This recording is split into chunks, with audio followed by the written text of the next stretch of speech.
T20 world cup final match కు మరికొన్ని గంటల సమయం మాత్రమే ఉంది. టైటిల్ ను గెలిచేందుకు భారత్ న్యూజిలాండ్ జట్లు అడుగు దూరంలో ఉన్నాయి. ఇక తొలిసారి ప్రపంచ కప్ ను ముద్దాడేందుకు కీవీస్ ఆటగాళ్లు ఉవ్విళ్లూరుతున్నారు. ఇక త్రిబుల్ ధమాకా కొట్టి చరిత్ర సృష్టించాలని భారత ఆటగాళ్లు కసరత్తు చేస్తున్నారు. ఫైనల్ బిగ్ ఫైట్ కోసం ఇరు జట్ల ఆటగాళ్లు కసరత్తు చేస్తున్నారు. విజయం సాధించేందుకు ఎవరికి వారు వ్యూహాలు రచిస్తున్నారు. ఇక T20 ప్రపంచ కప్ లో టోర్నమెంట్లలో 2007, 2024లో వరల్డ్ కప్ విజేతగా భారత్ నిలిచింది. 2014లో ఫైనల్ చేరినప్పటికీ శ్రీలంకపై భారత్ ఓటమి తప్పలేదు. ఇక 2021లో తొలి ఫైనల్ చేరిన న్యూజిలాండ్ కు ఆస్ట్రేలియా షాక్ ఇచ్చింది. ఇప్పుడు రెండోసారి ఫైనల్ చేరిన న్యూజిలాండ్ ఎలాగైనా భారత్ పై గెలిచి కప్పు కొట్టాలనే కసితో కసరత్తు చేస్తున్నారు. మరోవైపు మూడోసారి కప్పు గెలవాలనే సంకల్పంతో భారత్ వ్యూహాలు రచిస్తోంది. మరోవైపు అహ్మదాబాద్ లో సౌత్ ఆఫ్రికాపై ఓటమి గల కారణాలు ఇంగ్లాండ్పై విజయం సాధించినప్పటికీ బౌలింగ్ లోని లోపాలపై టీమిండియా మేనేజ్మెంట్ సమాలోచనలు చేస్తున్నట్లు తెలుస్తోంది. పిచ్ రిపోర్ట్ కు తగ్గట్టుగా జట్టులో మార్పు చేయాలని భావిస్తున్నట్లు సమాచారం. మరోపక్క సెమీఫైనల్లో వరుణ్ చక్రవర్తి బౌలింగ్ సర్వత్ర చర్చనీయాంశమైంది. వరుణ్ చక్రవర్తిని పక్కన పెట్టి కుల్దీప్ యాదవ్ ను ఆడించేలా లేదా ఎక్స్ట్రా బౌలర్ కోసం మహమ్మద్ సిరాజ్ ను తీసుకోవాలా, వాషింగ్టన్ సుందర్ ఆడించాలా అనే అంశాలపై ఆలోచిస్తున్నట్లు తెలుస్తోంది. ఇక ఇదే అంశంపై మరింత సమాచారాన్ని మా అనలిస్ట్ సుధీర్ అందిస్తారు. చెప్పండి సుధీర్, లైవ్ ద్వారా అందిస్తారు. సుధీర్ చెప్పండి అప్డేట్స్ ఏంటి? నమస్తే అండి. అబ్సల్యూట్లీ మీరు అన్నట్టుగా న్యూజిలాండ్ కు ఒక మంచి ఛాన్స్ అయితే ఉంది. ఎందుకంటే ఇప్పటి వరకు వాళ్ళు కప్పు గెలవలేదు. But the kind of form Indians are in last couple of matches లో ఐ థింక్ ఒక టఫ్ ఫైనల్ చూడబోతున్నాను, డౌట్ లేదు. ఎందుకంటే న్యూజిలాండ్ కూడా లాస్ట్ కపుల్ ఆఫ్ మ్యాచెస్ లో మంచి ఫామ్ అందుకున్నారు. Two teams of course struggle అవుతూ వచ్చే అంత పెద్ద ప్రతి మ్యాచ్ లో అంటే 100% గా ఆడినటువంటి టీమ్స్ ఏం కాదు. ఇండియా స్ట్రగుల్ అయింది, న్యూజిలాండ్ స్ట్రగుల్ అయింది.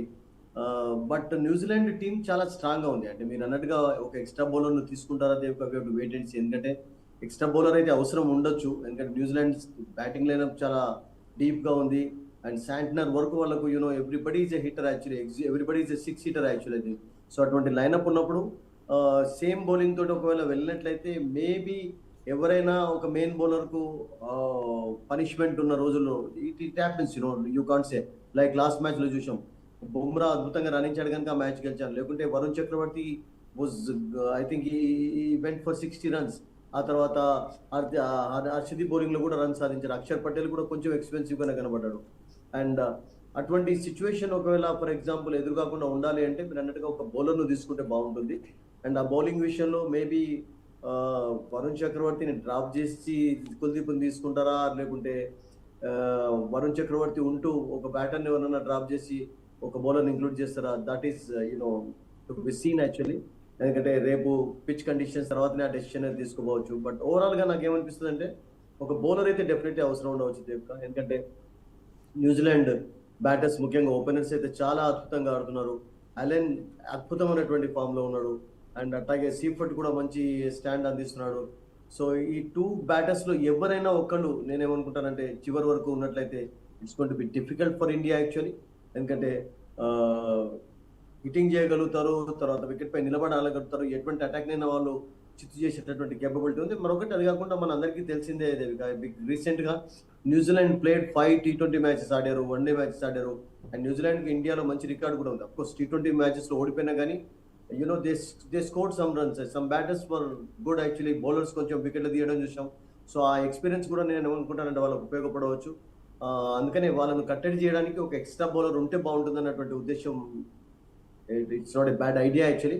బట్ ఇండియన్ టాప్ ఆర్డర్ లో సంజు సామ్సన్ వరుస 50s అనేవి డెఫినెట్లీ కాన్ఫిడెన్స్ నింపాయి ఇండియన్ టీమ్ లో. అందులో ఎటువంటి డౌట్ లేదు. Because is really played well in the last 2 matches. Of course against England ఒక లైఫ్ వచ్చాక దాన్ని క్యాపిటలైజ్ చేసుకొని ఒక బిగినింగ్స్ గా కన్వర్ట్ చేశాడు. అండ్ ఫీల్డింగ్ లో కూడా కొంచెం మార్పు కనబడింది. They were taking some good catches, they were stopping balls actually. So Indians did a good job against England. అది టఫ్ మ్యాచ్ అయినా కానీ. సో ఆ విక్టరీ కాన్ఫిడెన్స్ అయితే డెఫినెట్లీ ఇస్తుంది. 2 వరుసగా విక్టరీ సాధించడం అనేది two tough teams that because West Indies తోటి it was virtually just like a quarter final match దేవిక. అండ్ ఆ తర్వాత England against. So these 2 wins I'm sure will give India confidence in to the final. But Ahmedabad లో we all know that ఇండియాకు కొన్ని sweet memories ఉన్నాయి test matches లో, one days లో. At the same time కొన్ని bitter experiences కూడా ఉన్నాయి. Because final ఓడిపోవడం, కపుల్ ఆఫ్ ఇంపార్టెంట్ మ్యాచెస్ ఓడిపోవడం, సో అట్లా కూడా జరుగుతూ వచ్చింది ఇండియన్ క్రికెట్ హిస్టరీలో. So let's wait and see that India same momentum కొనసాగాలని చెప్పి మనం అందరం ఆశిద్దాం. And it's definitely going to be an exciting final tomorrow, totally. Right. Thank you Sudheer.